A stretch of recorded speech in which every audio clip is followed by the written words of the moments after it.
चलो बच्चों, आज हम लोग ग्रेविटेशन चैप्टर का एक छोटा सा टॉपिक है एस्केप वेलोसिटी। उसका एक्सप्रेशन निकालेंगे, उस पर बेस्ड न्यूमेरिकल बनाएंगे। तो चलो एस्केप वेलोसिटी क्या होता है उसको हम समझने की कोशिश करते हैं। एस्केप वेलोसिटी एक्चुअली में क्या है, एस्केप स्पीड है। अब चलिए, लेकिन ये जितना फॉर्मल हो गया है इस वेलोसिटी के टर्म में, इसको एस्केप वेलोसिटी बोला जाता है। तो चलिए अब आगे बढ़ते हैं। एस्केप वेलोसिटी क्या है? अब देखिए, हम कोई चीज़ को फेंकते हैं ज़मीन से ऊपर की तरफ, थोड़ा ज़ोर से फेंकते हैं तो और ऊपर गया, और ज़ोर से फेंके तो और ऊपर गया। तो जिस तरह से हम उसको काइनेटिक एनर्जी ज़्यादा देते हैं अर्थ की सरफेस पर, वो उतना ही मैक्सिमम हाइट को अटेंड करता है। तो मेरा कहने का मतलब हुआ, जब हम उसको इतना स्पीड दे दें को कहाँ पर पहुँच जाए, इन्फिनाइट स्पीड पर पहुँच जाए, और इसका काइनेटिक एनर्जी जीरो नहीं हो, कभी भी जीरो नहीं हो, तो बॉडी क्या होगा, हमेशा के लिए ऊपर की तरफ जाता रहेगा और कभी धरती की सतह पर लौट के नहीं आएगा। तो यानी उसकी जो फाइनल काइनेटिक एनर्जी है that should be greater than zero. In that case, the object will never fall on the surface of the earth and never returns on the surface of the earth. तो escape speed का मतलब हुआ जो वह minimum speed हम किसी body को देते हैं वर्टिकली अपवर्ड, ताकि वो अर्थ की सरफेस पर नहीं आए, तो उस स्पीड को क्या कहा जाता है, escape स्पीड, escape वेलोसिटी। तो यानी कहने का मतलब मिनिमम एस्केप स्पीड का मतलब क्या हुआ, एस्केप वेलोसिटी लिखता हूँ। एस्केप वेलोसिटी का मतलब क्या हुआ, the minimum velocity, the minimum velocity by which an object, by which an object is projected upward so that it never returns on the earth surface। तो डेफिनेशन तो आपको मालूम हो गया, surface of the earth, on the earth surface, ठीक है, कभी return नहीं होकर आए। तो चलिए, बहुत सिंपल, बहुत छोटा कंसेप्ट से मैं इसको बताने की कोशिश करता हूँ। एनसीईआरटी में लिखी हुई बात को, या एसी वर्मा, चलो एसी वर्मा के बुक में इसका एक्सप्लेनेशन क्या दिया हुआ है उसी को समझा देते हैं, तब हम दूसरे साइड बुक में जो दिया हुआ एक्सप्लेनेशन उसको समझाएंगे। तो इस अकॉर्डिंग टू एसी वर्मा में जो इसका एक्सप्लेनेशन दिया है उसको देखिए। क्या है, जो कोई ऑब्जेक्ट को हम जब ऊपर की तरफ थ्रो करेंगे तो उसको कितना काइनेटिक एनर्जी दें इनिशियली। तो मान लेते हैं उसकी वेलोसिटी है, काइनेटिक एनर्जी वेलोसिटी यहाँ पर क्या दिया, वी। वी का मतलब एस्केप स्पीड, याद में आगे में इसको एस्केप स्पीड या एस्केप वेलोसिटी कहेंगे, इसलिए वी दे दिया। वी दिया तो यहाँ पर काइनेटिक एनर्जी क्या हो गया, इस पॉइंट को ए मान लीजिए, क्या मानिए, A, on the surface of the earth.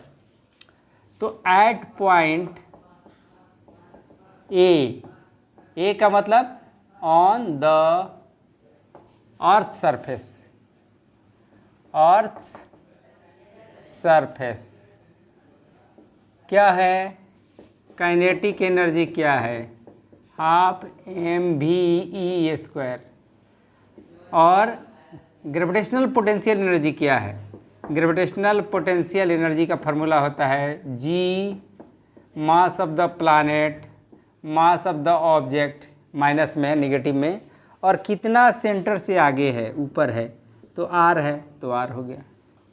तो टोटल एनर्जी कितना हो जाएगा, यहाँ पर देखिए, टोटल एनर्जी एट ए आपको मालूम है हाफ mv² ये हो गया काइनेटिक एनर्जी, और टोटल एनर्जी एट ए और क्या होगा -Gm/m/r,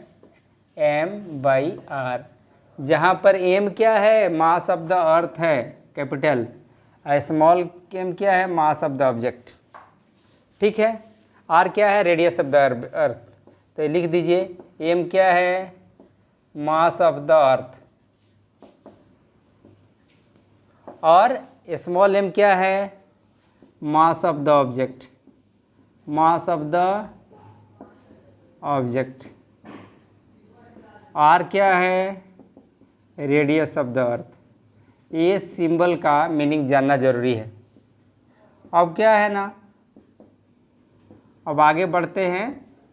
अब काइनेटिक एनर्जी मान लेते हैं कि किसी पॉइंट पर गया इन्फिनिटी पर, उसको इन्फिनिटी को b मान लिए, तो कितना ऊपर चले गए, तो बहुत दूर। अभी मान लीजिए यहाँ पर पोटेंशियल एनर्जी, यहाँ पर काइनेटिक एनर्जी क्या है, 12 mv²। ये 12 mv² है काइनेटिक एनर्जी एट बी। देखिए kinetic energy at B, B एक इमेजिनरी पॉइंट है, पोजीशन है, बहुत ऊपर है, तो वहाँ पर काइनेटिक एनर्जी क्या होगा, तो 12 mv², क्योंकि वेलोसिटी तो चेंज होगा, ऊपर जाते जाते उसका वेलोसिटी कुछ डिक्रीज करेगा, और ग्रेविटेशनल पोटेंशियल एनर्जी क्या होगा, बढ़ेगा, क्योंकि हाइट बढ़ रहा है। तो उसका फार्मूला क्या होता है, -g mass of the earth mass of the planet, और कितना ऊपर है, तो r+h। तो यहाँ पर टोटल बी पोजीशन पर total kinetic energy, total energy क्या होगा उसको देखते हैं। Total energy at B, B पर देखते हैं, बी बहुत ऊपर है, तो वहाँ पर आएगा 12 mv² -Gm/m/r+h। अब क्या जानते हैं, जब by principle of conservation of energy, किसी भी पोजीशन पर टोटल एनर्जी क्या होगा, कंजर्व होगा, कांस्टेंट होगा। तो चलिए ए पर है, तहाँ पर काइनेटिक एनर्जी ज़्यादा है, ग्रेविटेशनल पोटेंशियल एनर्जी कम है। ऊपर गया तो काइनेटिक एनर्जी घट गया, पोटेंशियल एनर्जी क्या हो गया, ग्रेविटेशनल पोटेंशियल एनर्जी बढ़ गया, लेकिन टोटल सम ऑफ एनर्जी क्या रहेगा, कांस्टेंट रहेगा। तो चलिए, तो by principle of conservation of energy लगाते हैं और दोनों एनर्जी को बराबर दिखाते हैं। अब क्या, इसको मिटा देता हूँ।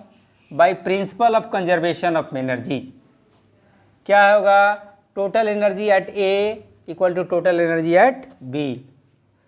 Total energy at A, total energy at B by principle of conservation of energy, conservation of energy. ठीक है, ऐसा लिख दिया। तो ए पर यानी अर्थ की सरफेस पर क्या था, 12 mve² -Gm/m/r। बहुत ऊपर गया बी पर, तो काइनेटिक एनर्जी 12 mv² Gm/m क्या था, r+h। अब क्या कहते हैं, r+h को इधर लेके चलाते हैं इस टर्म को, तो 12 mve² और हो जाएगा Gm/m/r प्लस Gm/m/r+h। इधर माइनस का प्लस हो गया, तो इधर क्या होगा, 12 mv²। अब देखिए यहाँ माइनस लेता हूँ तो प्लस है, ठीक है। अच्छा चलो, इसको एक जगह कर लिया। अब क्या है ना, v की कोई भी वेलोसिटी, v की फाइनल वेलोसिटी क्या हो, कभी भी जीरो नहीं होगा। किसी भी वैल्यू के लिए v का वैल्यू कभी भी जीरो कम नहीं होगा जब ये हमारा पॉजिटिव रहे। ये फर्स्ट टर्म इतना ब्रैकेट के अंदर वाला यदि हमारा जीरो रहे या जीरो से बड़ा रहे तो पॉजिटिव होगा। तो पॉजिटिव का मतलब क्या हो, इसकी वेलोसिटी जीरो नहीं होगा। अब b मान लेते हैं इन्फिनिटी पर, इन्फिनाइट डिस्टेंस पर है, तो हमको भी को जीरो नहीं होने देना है। भी को जीरो हो जाएगा तो बॉडी रेस्ट में आ जाएगा, उसके बाद नीचे गिरना शुरू करेगा। तो फॉर अब क्या है ना, भी नॉट इक्वल टू जीरो, तो क्या होगा, ये वाला हमारा पॉजिटिव होना चाहिए, जीरो भी आ जाए। ये जीरो भी हो जाए तो हमारा भी जीरो होने वाला नहीं है, क्योंकि इसका वैल्यू कुछ ना कुछ पॉजिटिव वैल्यू है। ये हमारा क्या है, पॉजिटिव। यदि भी जीरो, ये वाला टर्म जीरो भी हो जाता है तो हमारा ये वैल्यू क्या होगा, पॉजिटिव वैल्यू होगा, जो काइनेटिक एनर्जी को शो करेगा, यानी उसकी वेलोसिटी को शो करेगा। कहाँ पर, तो बहुत दूर, यानी इन्फिनाइट डिस्टेंस पर होगा। अब क्या है ना, फॉर भी नॉट जीरो, फॉर भी not zero greater than zero, greater than zero, क्या होगा, ये वाला क्या होना चाहिए, half m v e square minus G M m by r equal to zero ही लिख देता हूँ, मिनिमम वैल्यू ले लेता हूँ। इसका मिनिमम वैल्यू जीरो हो सकता है, ठीक है, तभी ये जीरो हो या जीरो से बड़ा हो, तभी हमारा ये वेलोसिटी जीरो नहीं होगा। अब क्या है ना, अब क्या, half m v e square, half m v e square बराबर G M m by r. अब इसमें से एम उड़ा दीजिए, अब क्या होगा, टू भी ई स्क्वायर निकालना है, तो टू एम कट गया ना, सॉरी आर कहाँ से कटेगा, एम कट गया।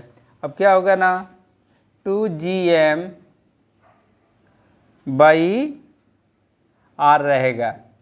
तो आप ग्रेविटेशन का फॉर्मूला पढ़ेंगे कि एक्सीलरेशन ड्यू टू ग्रेविटी क्या होता है, G M by R square. यहाँ से आप जी एम का वैल्यू जी आर स्क्वायर ले सकते हो। जी एम बराबर क्या हो जाएगा, तो जी आर स्क्वायर यहाँ से ले सकते हैं, तो भी स्क्वायर बराबर हो जाएगा two G R into R, R square को यहाँ आर। अब इसको स्क्वायर हटाएंगे तो इधर रूट करेंगे, आर आर काट दिया तो क्या आ गया, टू जी आर। ये इसके वेलोसिटी का फॉर्मूला हो गया। अब इसकी दूसरे तरकीब भी है, लेकिन मैं इसको रहने देता हूँ।